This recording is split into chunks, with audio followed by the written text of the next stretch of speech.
主要是大体啊逛了一下啊，了解了一下啊当地啊各种这个艺术品的行情啊，还有这个出处啊，也又到了一个晚上啊，思维又沉静下来了，给大家继续讲一下啊。当然今天也是收获满满啊。那么我就不卖关子了，就是它，拿出来给大家看一下，看清楚了吗？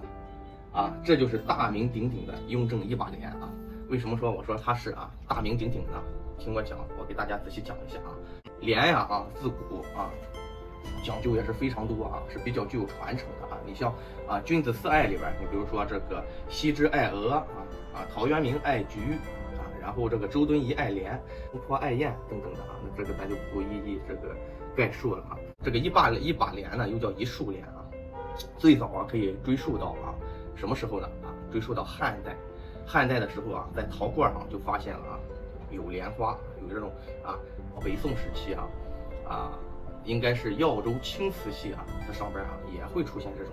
莲的这种图案，这底下它就写着3把帘那么真正把它发扬光大的就是到了永宣时期就是帝王大帝和宣德皇帝的时候你知道每一个朝代在强盛的时候总会创烧无数的瓷器，那么大名鼎鼎的一把帘就也可以叫做一树帘就在那个时候应运而生大家可以仔细看一下，特别漂亮永宣时期的一把帘的话这个发色特别的深沉然后画工无论画工还是发色等方面也是做的非常的讲究。在那个年代呢，为什么说一树帘或者说一把帘这个题材应运而生呢？也是在那个年代希望当官的要廉政廉洁。一把呢就代表一把手的意思，一把手这个廉呢又相当于廉洁的廉，就说这个一把手呢然后在青花的基础上画上一把帘代表两袖清风带头廉洁的意思。那么到了后期的话一直延续到康雍乾时代就咱说的康乾盛世又开始重新烧制这个一把帘因为它这个国力比较强盛一把帘主要有什么有几个部分组成比如说往前一点，一般来说的话画的题材除了这个莲藕之外比如说莲花莲蓬它会画一些这种慈姑还有一些浮萍之类的像慈姑嘛一般来说的话就是说什么意思呢怜爱慈祥之意还有这种情况在里边所以说给人的感觉画起来也是特别的这种隽秀给人一种赏心悦目的这种感觉。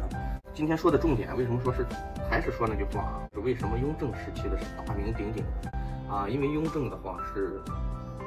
1722年即位他即位的时候已经就是说中年了，那么到1735年就去世了，仅在位13年。那么雍正上台之前的话由于康熙大帝那个时期还是南征北战国库并不充盈据说在他那个年代国库的文银不过700万两左右那么到了雍正时期，当雍正就是说短短在位13年当他去世乾隆把这个位子接过来的时候，据说国库到了5000万两之多。那这说明一个什么原因？就是雍正在位时间特别的勤勉。他在位13年，据说汉文加满文的折子批复了约4万多件每年写折子达到100万字。也就是说他每天每时每刻都在就是说超负荷的工作。所以后世很多人说雍正帝是累死的这个无从考证，但是让人们去想象的话，咱们感觉还是说这个皇帝是非常勤勉的勤政的一个皇帝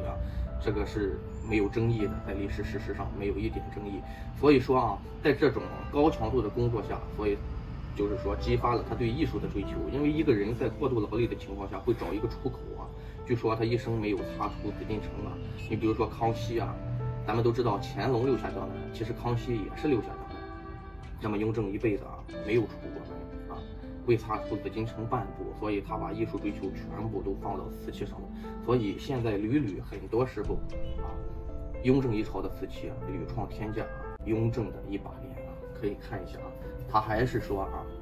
在那个时期可能这个胎图要陶9遍以上之多这种细沙底大家仔细看一下而且它这个底也是非常的粗壮，有点泥鳅背的感觉上一期节目我讲了他的爷爷顺治帝的顺治瓷器啊，胎足非常的厚，但是呢比较粗犷啊。然后这个你会感觉到就如此之细致啊，胎头也比较细致啊，釉水非常的温润啊，发色非常的娟秀啊，有种康熙接近康熙有种那种翠毛兰质感吧，特别的漂亮。那么再一点咱们如何区分近一点，咱们如何区分这个雍正和康熙的或者说乾隆的艺术联呢其实主要还是从胎足与画工上咱们去区别一下。那么到了乾隆的艺术联，他画的会特别的洒脱一下就说感觉龙飞凤舞的那种感觉，但是呢又是特别的圆润的那种感觉吧那么雍正时期呢，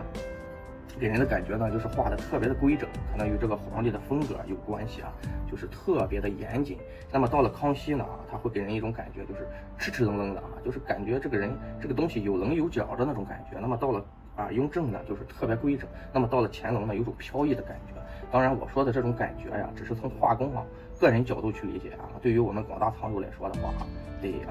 去理解见到真东西慢慢的去理解，因为每个人的理解不同，所以阐述的东西也不一样所以说如果说